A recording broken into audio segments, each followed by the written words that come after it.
আজকের বিখ্যাত ছড়া সবার প্রিয় অভিষেক। হুগলি জেলায় তিলেটি গ্রামে খুব গরিব ঘরের ছেলে, মনের স্বপ্ন পূরণ হয় ঈশ্বরের করুণা পেলে।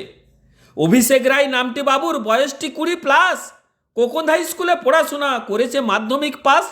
অপরূপ এই শিল্পকলা, সুমধুর ক্যাসিও বাজনাই, বড় মাপের হবে শিল্পী, সবার আশীর্বাদ ভালোবাসাই।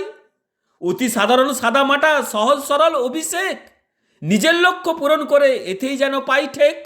ক্যাসিওর সাথে হারমোনিয়াম, শিক্ষার নাই শেষ, আধুনিকের সাথে লোকগীতি গাইছে দারুণ বেশ। প্রতিভার দুয়ার ঘুরে স্বপ্ন হোক সফল, তোমাদের সবার আশীর্বাদে অভিষেক হবে না বিফল। নমস্কার।